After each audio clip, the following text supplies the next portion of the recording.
FICCI, President Disney APAC, and Chairman Star and Disney India, Mr. Dilip Chinoy, Secretary General FICCI.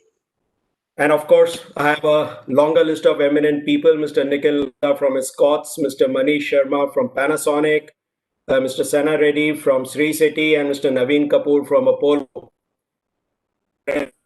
Ambassador Wadhwa, Koike-san, thanks for joining us. A very good evening to all of you. It's always a pleasure to interact with Japan, though we know it's somewhat late out there. But I welcome for this very special launch of an India-Japan report titled Time to Seize New Opportunities. It's an honor for us report launch, and we thank him for gracing this occasion. The report is an effort towards our endeavor to foster greater economic linkages with the premiers of both countries having shared a vision of treating each other as a strategic partner and also participate in each other's global value chains. With these few words, I would actually set the ball rolling by inviting Dr. Sandhya, President FICCI, to formally welcome the Honorable Minister and give a welcome address. Dr. Reddy. So, good evening, ladies and gentlemen, and namaste. It's an absolute pleasure for me to welcome Dr. Subramaniam Jay Shankar ji for the launch of the FICCI SAM Knowledge Report entitled India-Japan Time to Seize New Opportunities. Honorable Jay Shankar ji, we're grateful to you for gracing the occasion. We realize the pressure on your time, the tremendous range of activities which are currently going on. And I think just a reflection of the importance of your presence and the fact that you value the Japanese relationship so highly is what has brought you here. So we are truly grateful. Other important and distinguished people who have joined us on this occasion, Mr. Shardul Shroff, our Senior Vice President, Mr. Jay Shankar, Ambassador Sanjay Verma. Great pleasure to have you here, sir. Mr. Tushide Ando from the Embassy of Japan, other Government of India officials, business leaders, diplomats, media, ladies and gentlemen. At the outset, let me begin by conveying my sincere admiration to our government, the Indian government, for the tireless efforts over the past months towards these twin goals of protecting lives of Indian citizens and addressing the massive challenge of getting the economy back on the track, while at the same time making sure that our international relationship and the leadership and the sense of a brotherhood that we continue to show to the world remains intact, whether it was in the mechanism of sharing medicines or sharing protocols, but always we are a part of a much larger global community. Honorable Minister Jay Shankar, your thought leadership and deep engagement with the entire spectrum of India's proactive diplomatic outreach to the world, including driving India's engagement with Japan, has nurtured our relationship further, which has also benefited industry of both countries. Honorable Minister, you will agree that India and Japan share a great relationship, which is based on mutual trust, on shared values of democracy, on respect of the rule of law, combined with convergence of political, economic, and strategic interests, which have made this partnership stronger. Japan's support to India, even during the time of the pandemic, through its 50 billion yen support to fight COVID, is indeed a testament of its strong commitment towards India, and we are grateful. This will certainly contribute to recovery and stability of society and economy, as well as to sustainable development. India's recent signing of the acquisition and cross-servicing agreement with Japan is indeed a watershed moment in our relationship and will be instrumental in our shared vision of a free and open Indo-Pacific region. And when we say free and open, we also look to future. So as we look to build back the future, we actually look to build future. And in that, we foresee a wonderful range of activities which should happen. To the honorable members from Japan, we look forward to visiting your country for the future Olympics. We look forward to deeper economic relationships. We respect the beauty and the capability not just of your country but of your people. And we respect the culture that you have always shown, whether in peace times or in pandemics. I'm very happy that we are using this, that we are here gathered today to launch this report. This report is an effort to further supplement this endeavor of the Indian government towards the vision of making India an integral part of the global manufacturing value chain in partnership with Japan, and presents enablers that will make India a preferred destination for both greenfield investment as well as expansion of existing investments. It captures the recent policy reforms by the Government of India, including policies and regulatory environment required to nurture this economic relationship further. With these words, we look forward to your special address and interaction to understand the Government of India's broad agenda for the Indo-Japan partnership and for realizing the vision of making India a part of the global manufacturing value chain with Japan. We thank you, sir, for your time, your presence, your continuous support and cooperation. And just on behalf of FICCI, let me say that not only do we have various members of the business community like Mr. Rohit Relan, who have deep relationships with Japanese companies, but we have, on behalf of FICCI, a tremendous commitment to explore these relationships, to strengthen them, and to be proactive in our steps towards our joint economic development. Thank you all very much. Good evening, and all the very best for a successful launch and, more importantly, an implementation of the powerful concepts in this report. Namaste and Jai Hind. Setting the tone very effectively. I would now invite Mr. Shardul Shroff, Chairman of Shardul Chand Mangaldas, for providing an overview of this report. If you all can see the array of awards behind him, that only shows how privileged FICCI feels partnering with Shardul Amarchand Mangaldas on this knowledge initiative. Mr. Shroff, please. Thank you, Manish, for that kind introduction. Honorable Minister, Honorable Ambassadors of India to Japan and Japan to India, and colleagues from FICCI. It gives me great privilege and honor to speak to the report between India and Japan, Time to See New Opportunities, which sets out the changing investment culture and requirements of the global economy and its impact on relationship between Japan and India, particularly in the light of the US-China trade war and the Indo-China standoff on its border and the pandemic. Japan has always been one of the largest investors in Asia, and particularly in India and China. The enduring economic and strategic partnership between India and Japan has grown leaps and bounds over the past few years due to the perseverance of both sides. In the financial year 2018 and 19, Japan's FDI in India was about $2,965 million, and it rose up to $3,225 million in the financial year 1920. Apart from directly investing in India, Japanese companies are also investing in India through Singapore subsidiaries. In the wake of the pandemic, companies across the globe, including Japanese companies, are considering diversification and de-risking strategies to set up their manufacturing bases and associated value and supply chains in Southeast Asia countries other than China.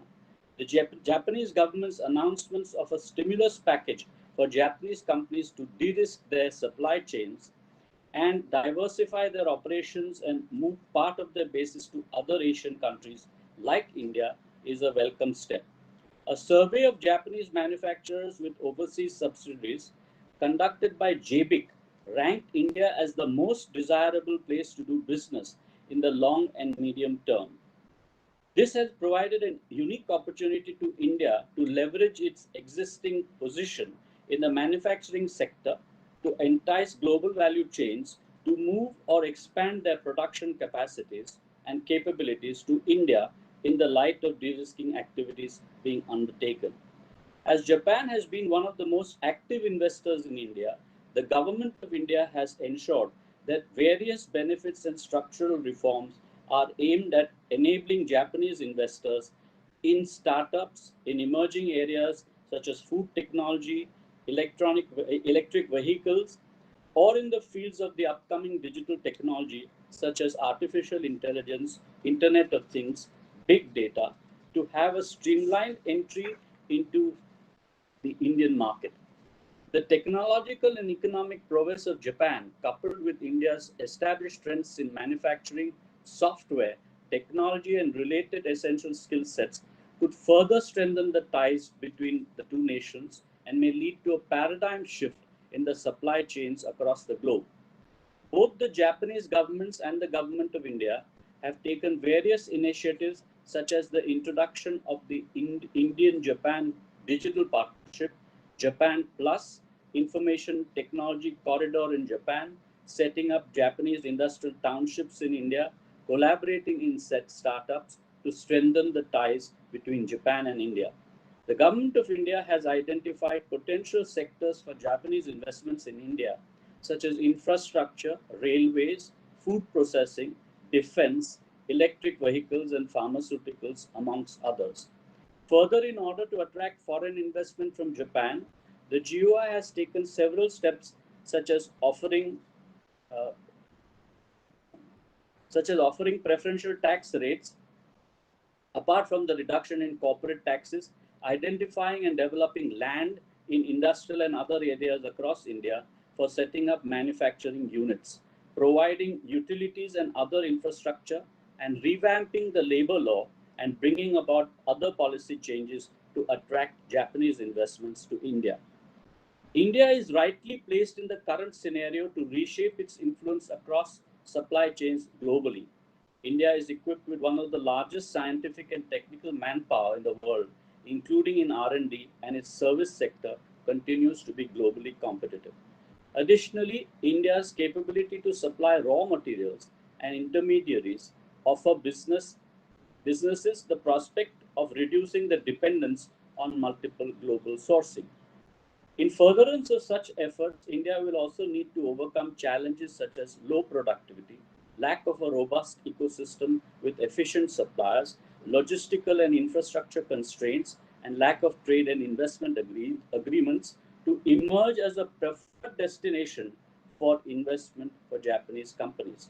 The report provides comparative analysis of India's investment and trade regime with China and other Asian countries like Thailand, Vietnam, Indonesia, Myanmar, and Malaysia on various parameters and focus areas for foreign investment, government policies, tax incentives, trade agreements, availability of labor, and infrastructure. It also highlights the investment opportunities in the Indian market, which are primarily due to skilled and educated workforce, its consumer base, its proximity to key manufacturing sites, key suppliers, and lower development costs. The report highlights recent reforms announced in India to deal with the aftermath of the coronavirus pandemic. These reforms include reforms in the insolvency and bankruptcy law of the country, the labor laws, policy reforms for particular sectors, ranking attractiveness of Indian states for new investments, decriminalization of offenses under the Companies Act and other acts, changes in our foreign exchange law, and so on and so forth.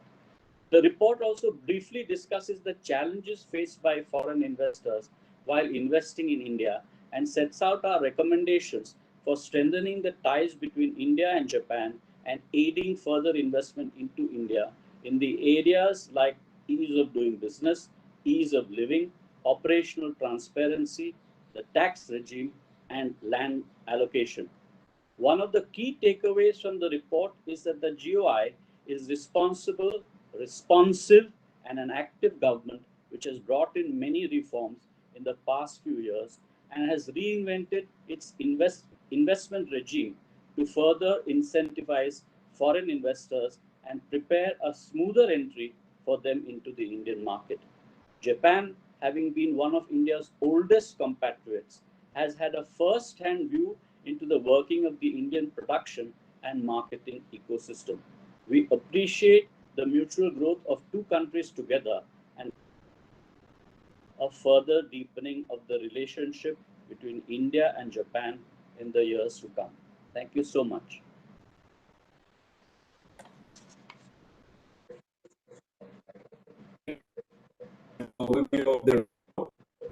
I would now request Charge d'Affaires of Japanese Embassy in India, Mr. Toshide Ando, to share his remarks on the occasion.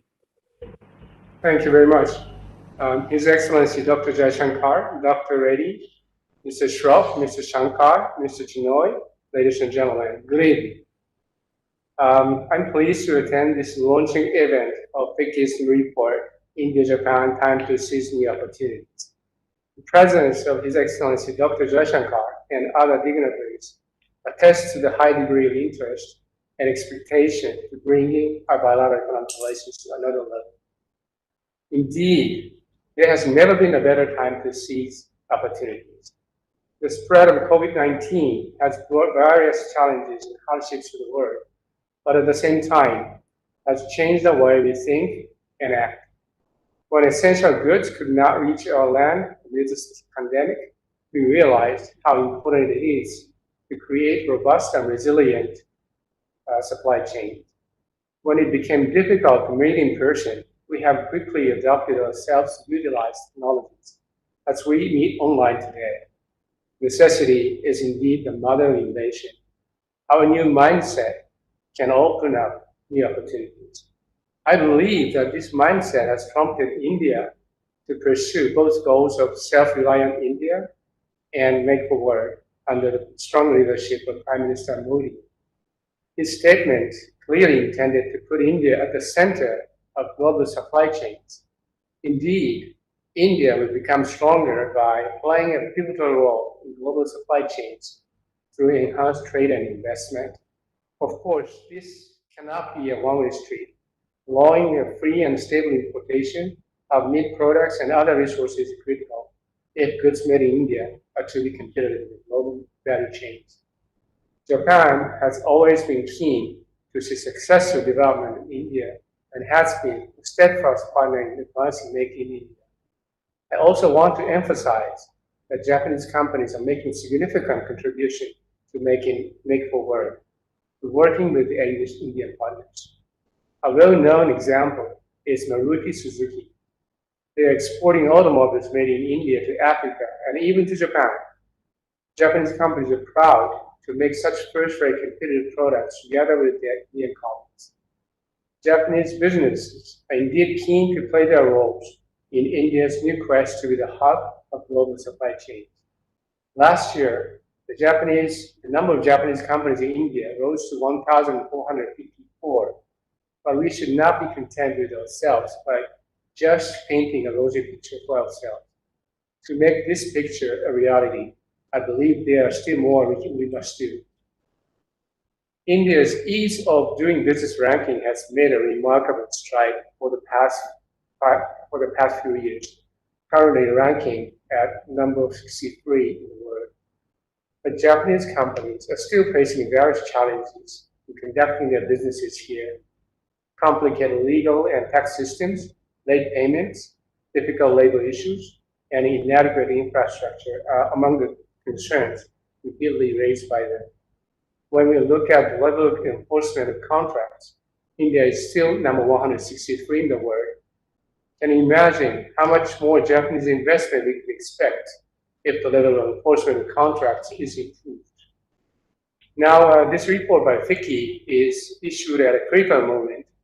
It contains some concrete ideas for further reforms and policy recommendations from a viewpoint of FICCI representing India's business community. It also includes policy recommendations jointly submitted by FICCI, Japan Chamber of Commerce Industry in India, Japan External Trade Organization India, and the Embassy of Japan. The report is comprehensive, capturing the demands from both Japanese and Indian industries. It also makes valuable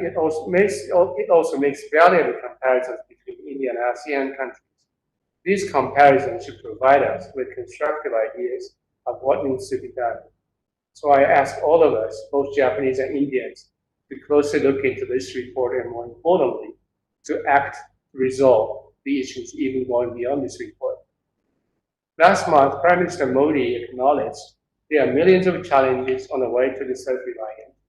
I believe that he is confident India has the capability to resolve them. And Japan is ready to go along with our Indian friends on this path.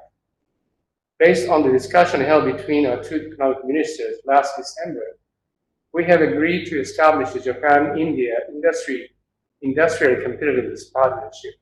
Under this initiative, Japan will share its experience and experiences to raise the competitiveness of India's industries in the global market. Another important effort is the new Japan-India-Australia joint initiative to strengthen regional supply chains. The trade ministers of the three countries had a very fruitful meeting earlier this month and agreed to work out the details of the idea of resilient supply chains in the Indo-Pacific within this year. The collaboration between Japan and India is multifaceted, including a growing service sector and finance.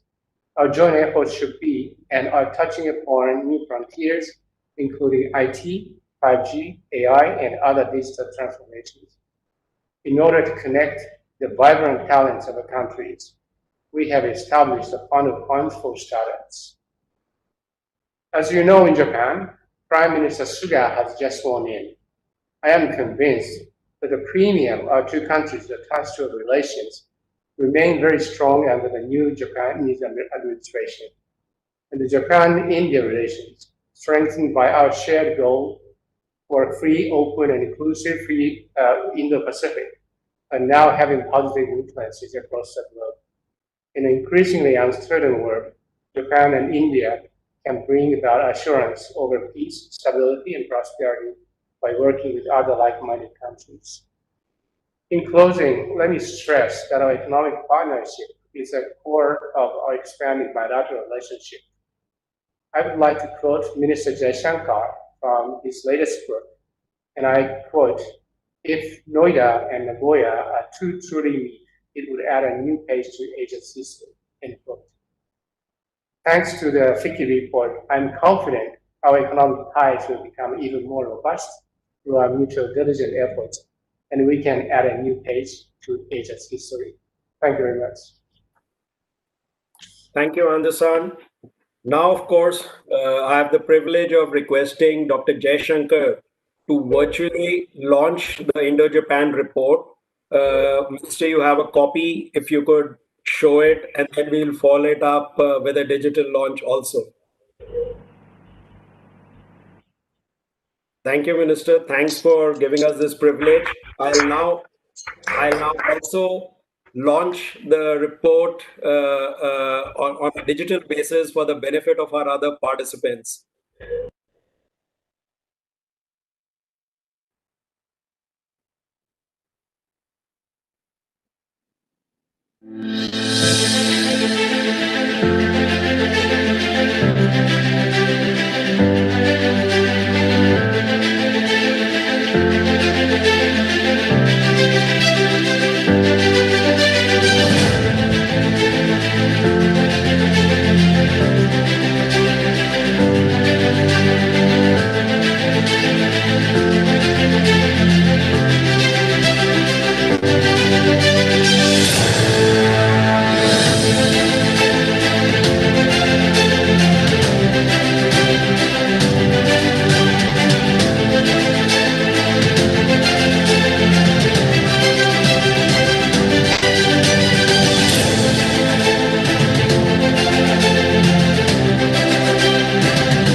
Thank you.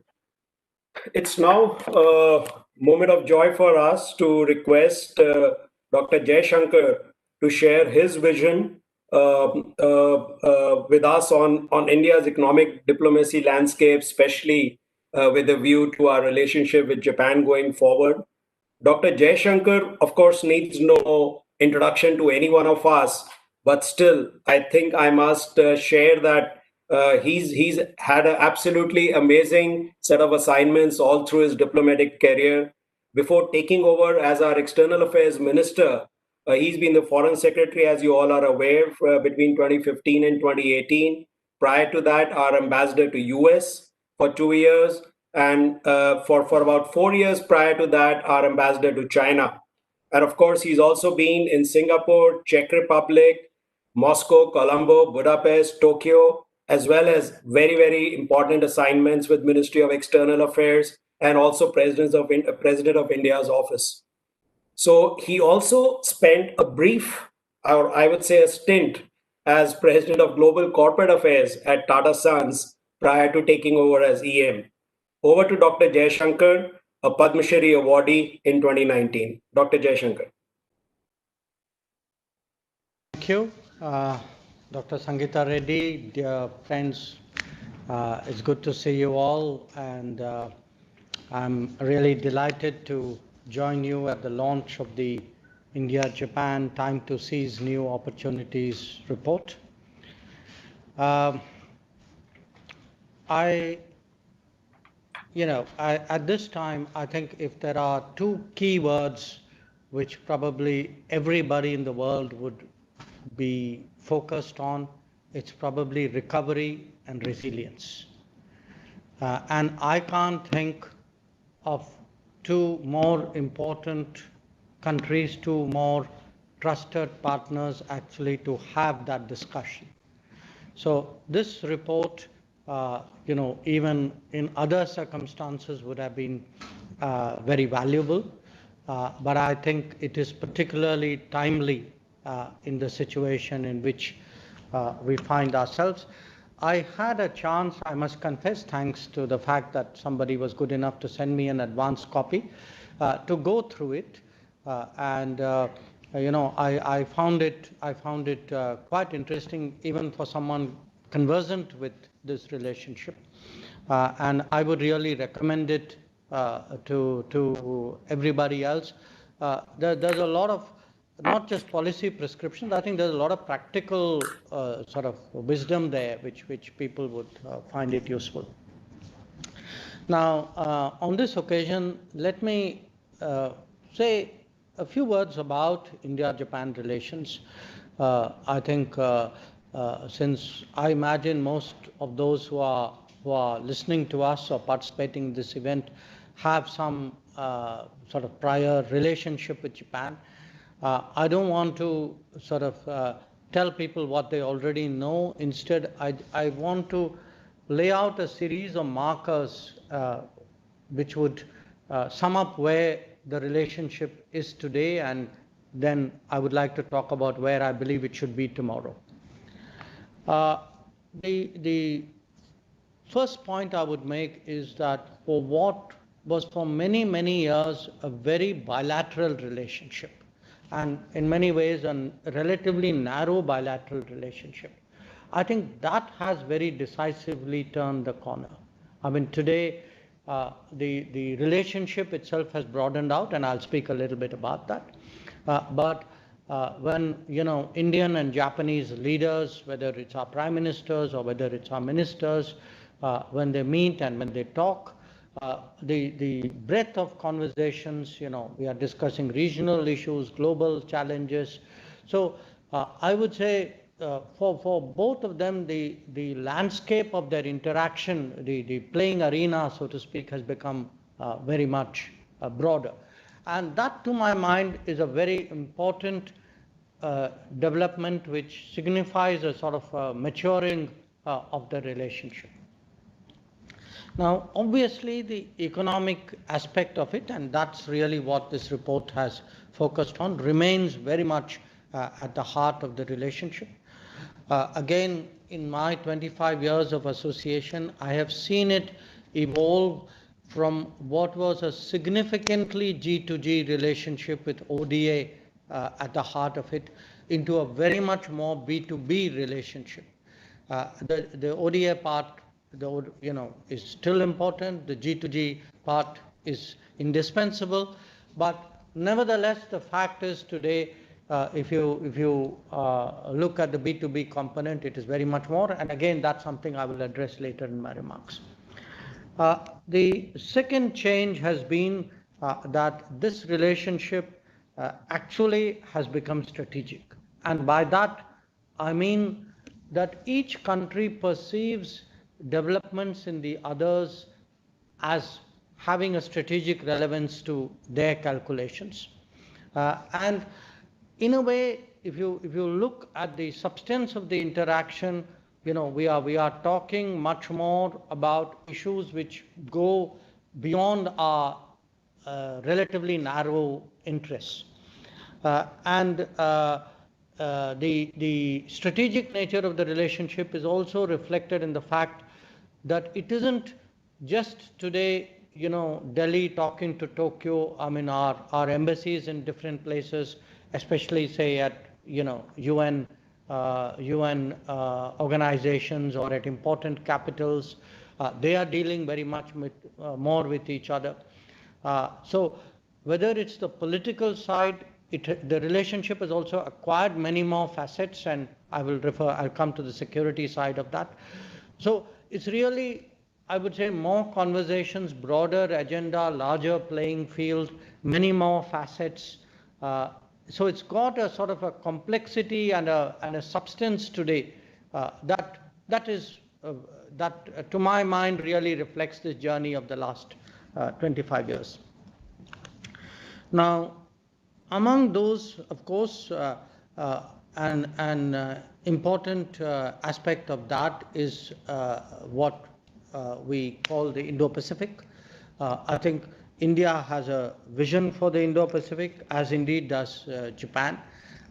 Both of us, we have in many ways sort of tried to shape the Indo-Pacific narrative, and it has been shaped really as reflecting the changing, people talk of the rebalancing of the world.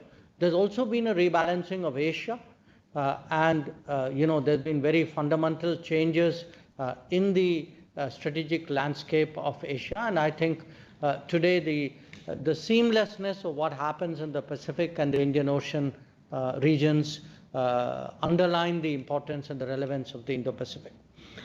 Now, the defense and security relationship has been a relatively new aspect of the relationship. It has actually progressed remarkably fast and remarkably well.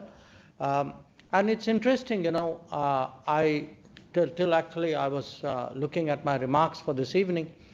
I note that with Japan, we have both an annual summit and a 2+2 meeting. And it is probably the only country with which we have both. We have countries with which we have annual summits, we have countries with which we have 2+2, but it's the only one which actually combines both of those.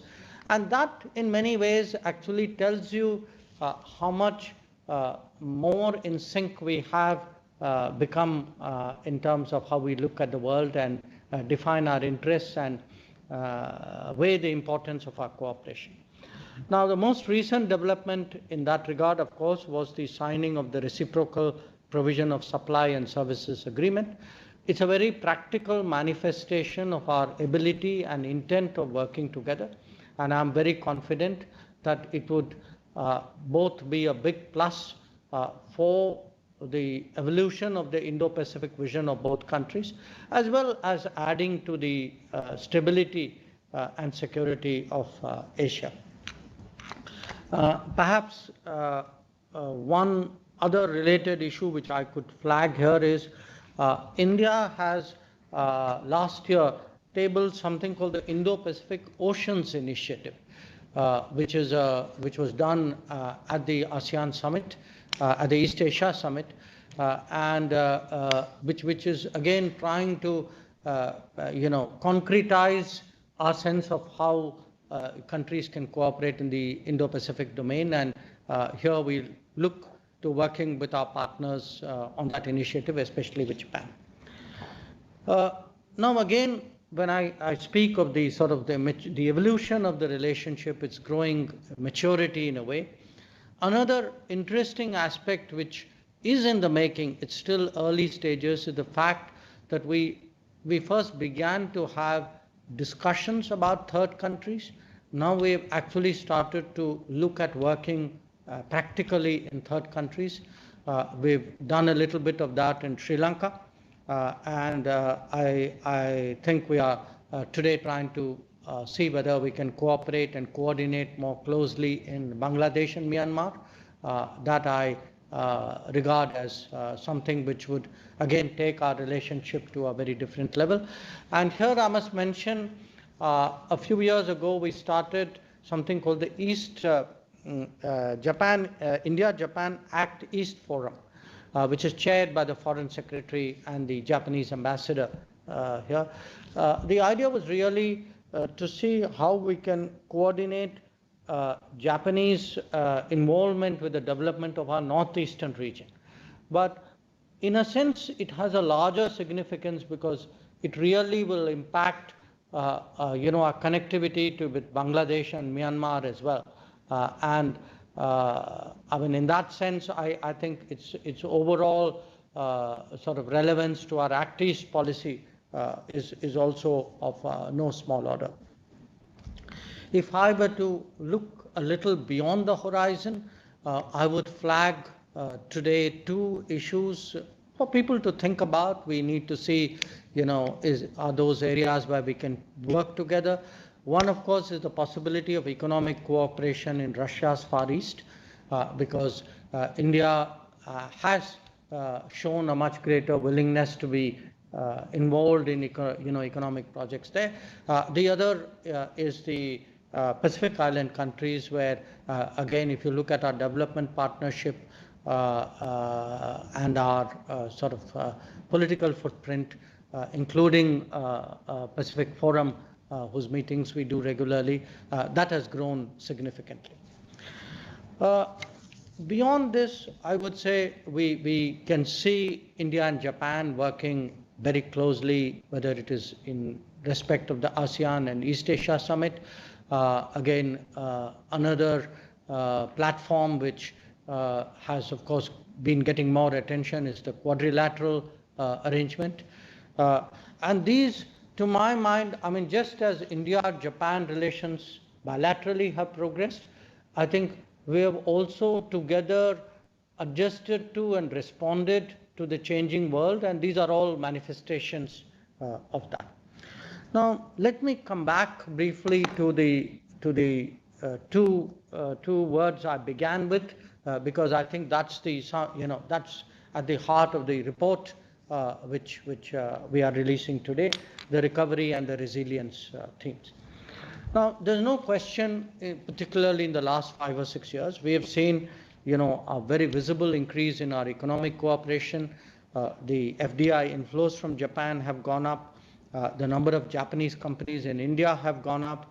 The ODA disbursements and the projects which Japan is doing through that have scaled up, and Japan in many ways is very, very directly and visibly contributing to infrastructure development. And of course, the big one which all of us have been working on for some time has been the high-speed rail project. So I don't think anybody would disagree with me when I say that we have taken the bilateral economic relationship today to a very different level. But having said that, I see some key lessons from your report. Okay. For Indians, I think the lesson is that we should not be benchmarking ourselves against ourselves. That we shouldn't, it's not enough to tell Japanese business that we are better today than we were 6 months ago. I think we need to realize that we are actually competing with the rest of the world, and we need to sort of think bigger, bolder, in a sense more strategically, but in an economic way. So I would actually make a case for a sort of a more ambitious sort of Indian approach towards Japanese business. For the Japanese side, the unsolicited advice I would offer would be, it's very important to understand Atmanirbhar Bharat, okay? Because at the end of the day, the thinking behind that is something which Japanese should very easily relate to. Because actually, if you look at Atmanirbharta, self-reliance, the pioneer of Atmanirbharta in Asia is Japan.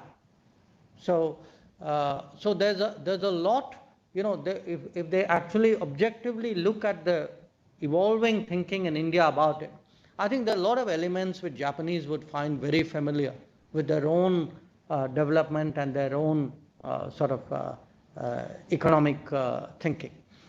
Now, at the end of the day, what we are trying to do coming out of the COVID, the recovery, resilience, sort of concepts, is to see how do we build greater economic strengths at home, which will actually allow us to participate more effectively in the global economy, and at the same time actually offer opportunities, platforms, capabilities, partnerships to make ourselves credibly part of the global supply chain. Because the fact is, today, somewhere in the last 20 years, I think we need to accept that we haven't done in India as well as we would have liked to. We haven't kept up with the rest of Asia in many ways, and that's something we need to change. And I'm therefore particularly glad actually at chapter 5 of your report, because that's this is still, it captures, it's kind of hot off the press, it captures a lot of changes, policy changes the government has introduced in the last few weeks and months. I can assure you that there would be much more to add to your next report in that particular segment. But I think it's important that Japanese businesses track this, look at what new opportunities there are coming out of that, and actually sort of realize that the India, the post-COVID India would almost certainly be a more sort of a more ambitious, a more worthwhile place to do business. So if I were to sort of tell one side be more ambitious, I would also tell the other side don't be complacent with what you have. Track the changes, use the changes, try to actually expand your own businesses out here. I think our colleague from Japan referred to the supply chain resilience initiative. That's something which is worth noting at a sort of international level, because again, what the COVID has done is COVID has actually expanded our sense of national security. Immediately during COVID, we are still in the middle of it. We started thinking of health security as an aspect of national security. But increasingly, I think people will look for economic security, to some degree supply chain security, as integral elements actually of national security. And therefore, in that sense, even our concept of autonomy, when people use the word strategic autonomy, usually in Indian discourses, we think of that as a political term, or possibly as a kind of security term. But strategic autonomy today has a meaning in terms of supply chains as well, that people want resilient supply chains, trusted supply chains. So this is, to my mind, really sort of a new horizon that is opening up as a area of cooperation between India and Japan. The other sort of broad arena I would point to, and Sangeeta, this would appeal to you, is the health side. Because this much I can tell you, the expectation of the average Indian in terms of healthcare has actually increased as a result of all the troubles that we are in the middle of. So you are going to see a big revolution. Some of that revolution was already in the making. Ayushman Bharat was part of that process. But it's going to be an interesting evolution, because there's going to be a bottom-up demand, but but at the same time, the social progress, the social initiatives of the government, and the digital transformation that we are seeing, which has helped delivery in so many ways. I think together they're going to actually combine, and I think nobody would disagree if I were to say that they'll probably see a very radical change for the better in the health space. So let me therefore end my remarks with a few observations. One, when we look at Japan, I think I've laid out the case, not the case, the fact that it is today such an important partner, perhaps among the most trusted partners of India today. But Japan is also the great inspiration for modernization. Great inspiration for modernization in Asia, but for Indians, someone of my age, we saw our lives first change when Maruti came in. I think, again, Mr. Ando referred to it. The second revolution, I think, for which Japan was responsible was the metro revolution. I was actually in Tokyo when we signed the agreement for the Delhi metro. And today, people cannot conceive of life in big urban spaces. Certainly in Delhi, people, the period when the metro was shut down, we saw what a difference it made. So we've had the Maruti revolution, there's the metro revolution. I think in many ways a bullet train revolution in the making, and possibly many more. And as I said here, because of the history of Japan, the strengths of Japan, it makes you a particularly invaluable partner in our own journey to modernity. And the second point I would make is, as we both look at the world, at what's going to be a very radically different global order, whose contours actually are extremely unclear at this point of time.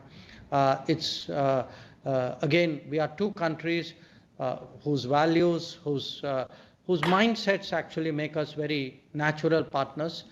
We are working together in different forums.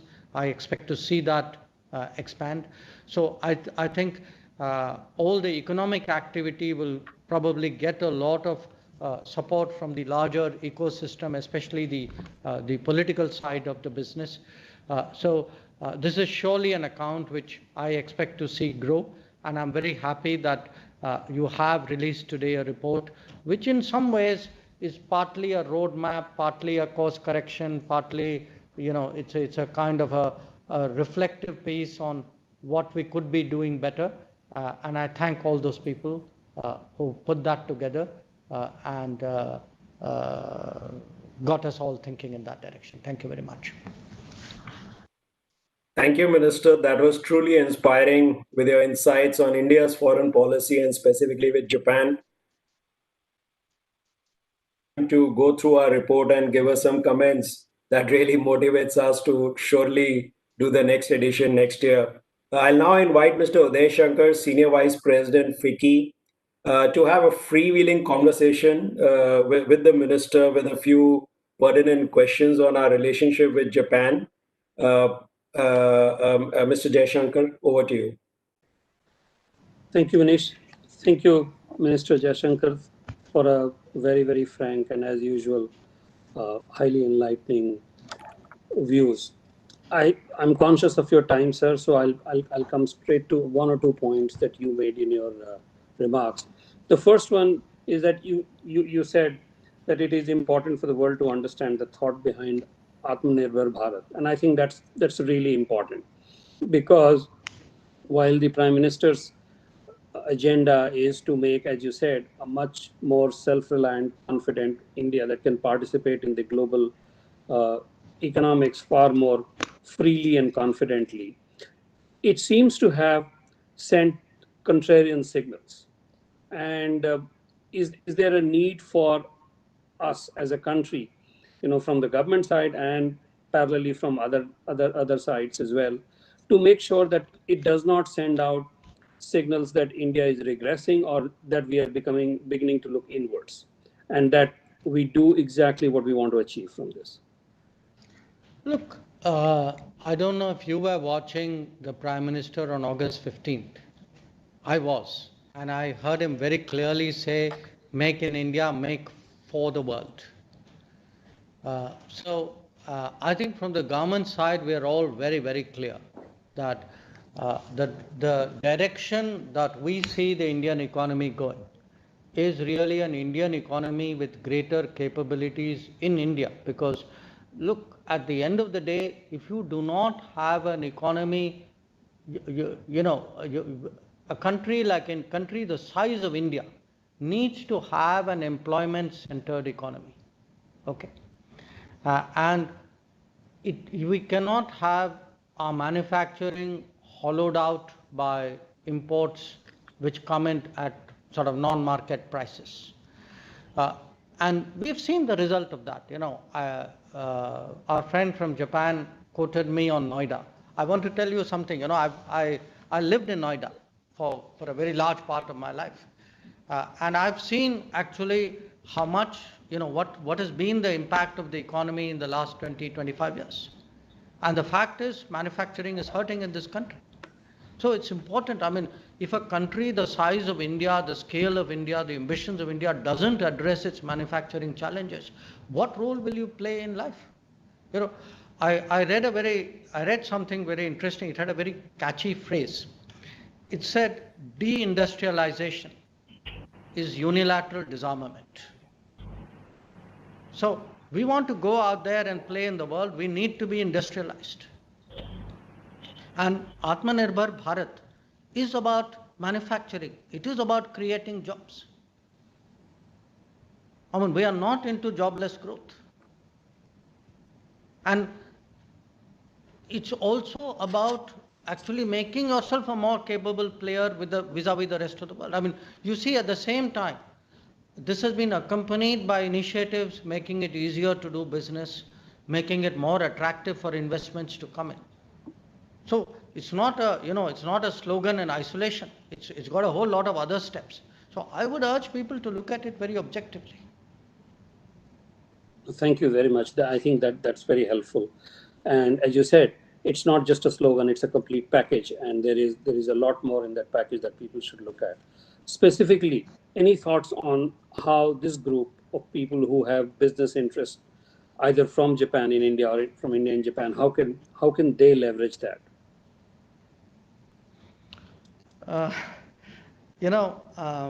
I realize my association with Japan is about 25 years old. It started in the embassy when I was in Tokyo.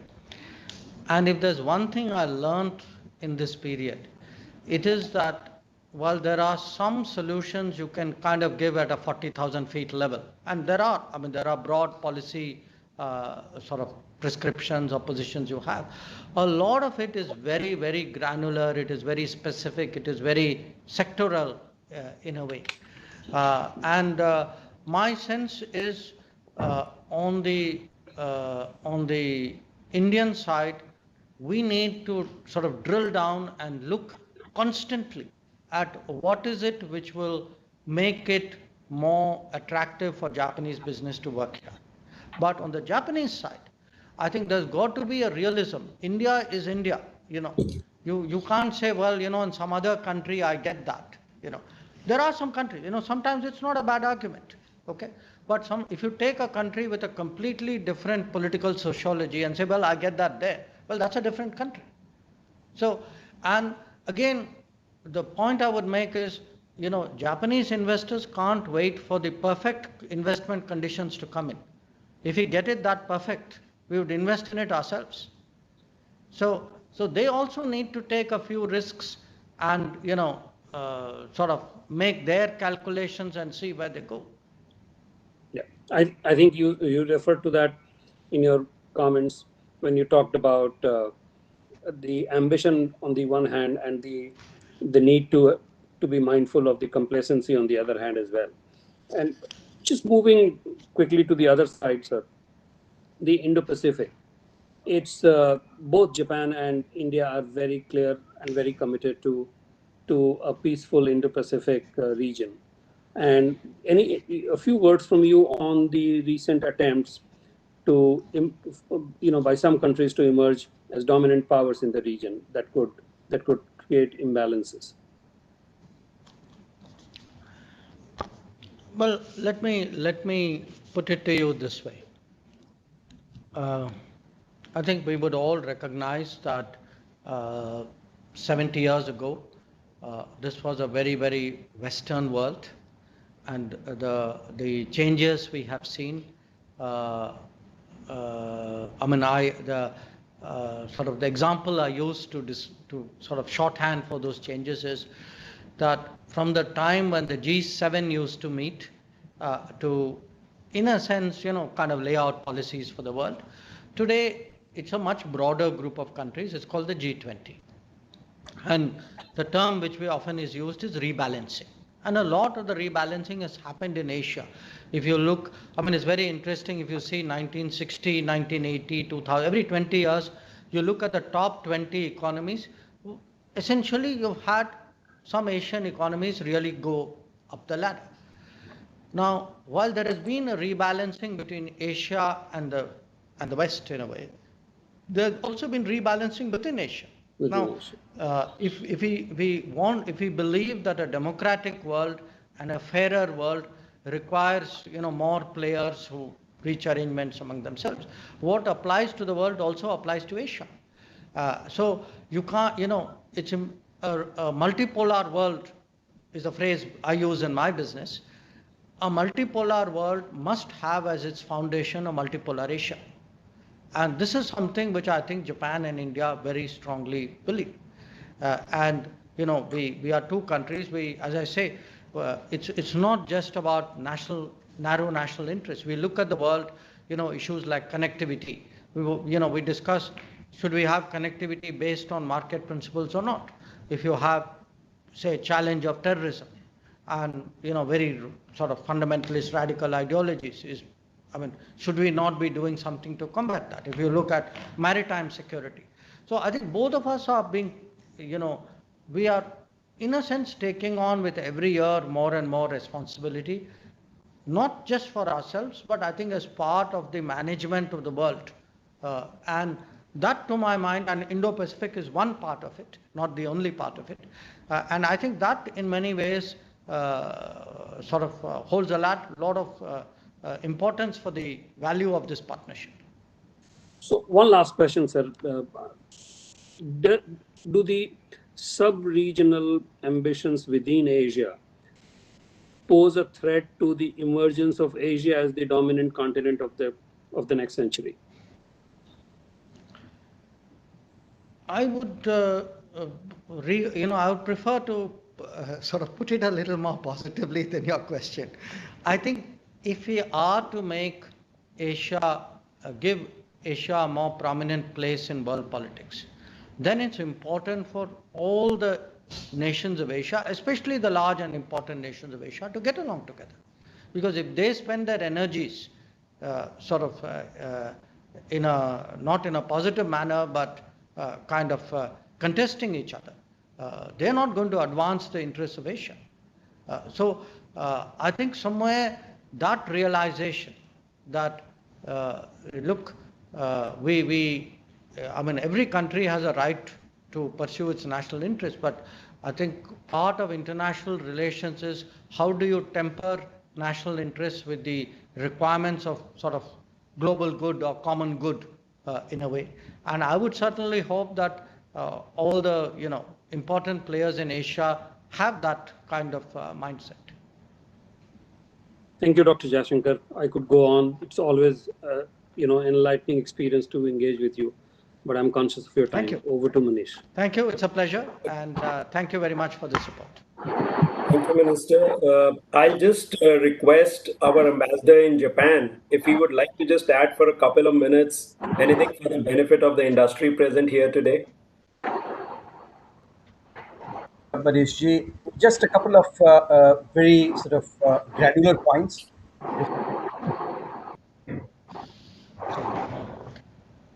Thank you very much, Manish ji. just a few points which are very granular in nature comes from the very base of the industry here. Uh, One is that as an industry, as a chamber, as a business association, I would request you to tell your members to give the realistic promises to your partners in Japan. Many a times what's happening is that a promise is given by an Indian company which is not pragmatic, and therefore it could not be followed up on our side, and the Japanese companies take it back home, and then the conversation is the business circle here is that you can't trust the Indian companies. So one will be that we should only project those things through the businesses which the businesses will be able to implement or deliver upon. Second one, so this is the part of the trust. Second one is on the part of predictability.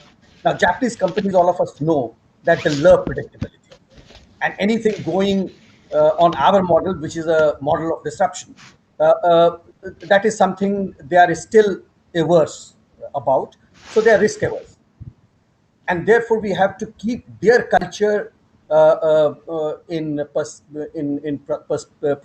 perspective, and only on the basis of that we should be able to promise to deliver something. Uh, uh, another thing at the business level again is that we have to tell the Japanese businesses, as Honorable EM very rightly said, as to what to expect from India, what to expect from Indian businesses. India is not Japan. And therefore, if we are able to understand their culture and make them understand our business culture, we'll be doing a great service to our own nation. Finally, on the supply chain, all, I shouldn't say all, but a very large number of Japanese large companies are already in India. So we are not wooing new investments from them. It could only be incremental investment from them. So therefore, you are looking now at the another segment of the Japanese businesses, which is SMEs largely, and some of their SRM for us, some of their M are large for us. So you are looking at their SME sector. So can the business try to understand what is it that the Japanese SME sector look like, and therefore look at inviting them. When you invite Japanese SMEs, what happens is most of them are actually aligned to Japanese large companies. So if Japanese large companies, which are already in India, relay back home good stories, I call them feel good stories, then there will be a larger chance that the Japanese SMEs will also look at India positively. This would mean that we will have to create a good Japanese speakers or Japanese speaking technical human resources. So this is what I wanted to share. Thank you very much.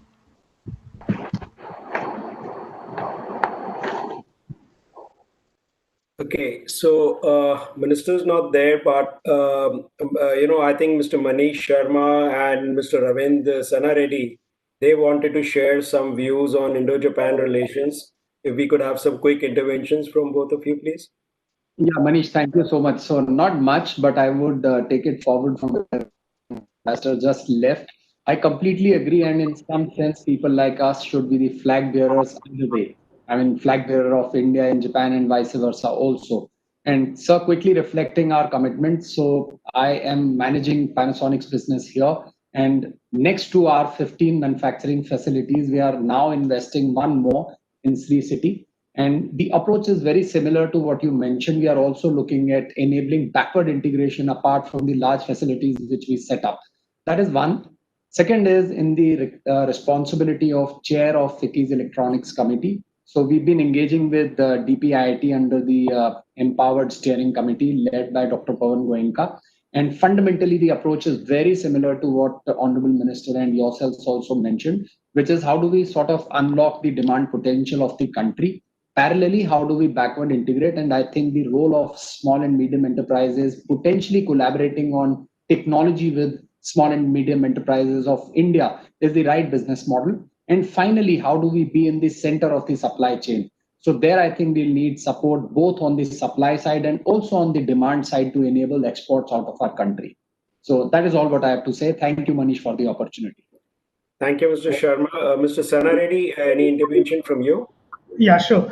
First, I want to thank FICCI for bringing up such a wonderful resource with the help of Amarchand Mangaldas to the business community. Since Honorable Minister talked about Atmanirbhar Bharata and we talked about employment-based industries, I think Sri City is the perfect example where we are hosting almost 25 Japanese companies like Panasonic, as Mr. Sharma mentioned just now, where they have come for making for India. Of course, some of them are also making for the world exporting, but primarily they're here. And our ambassador also, Honorable Ambassador, has suggested about the SME park. Sri City has been in the forefront of making a SME park for all the Japanese enclave, we call our park within the park. So that when we see the next wave of people coming here because of all these China Plus strategy and all those things, I think Sri City will be a good place for these SMEs to come and knock on our door. And we have such giants already here to give them that help, like Torre, Isuzu, Kobelco, Unicharm, some of the best brands. And so we will be happy to receive many more Japanese companies. We are already second largest conglomerate of Japanese companies in one location. We have 25. I think they have today. I think Japanese companies invested more than $1 billion in Sri City alone. Recently, Yokohama Tides also choosing Andhra Pradesh as a potential new plant destination. Is a good news for state of AP and Sri City. Thank you very much. Thank you, Mr. Senna. So since we already, I think, overstretched beyond our time, in case there are no more interventions, may I request Mr. Dilip Chinoy to conclude the session for all of us? Thank you, Manish. First of all, I'd like to express our sincere gratitude and thanks to Dr. Jay Shankar, Honorable External Affairs Minister, for being with us.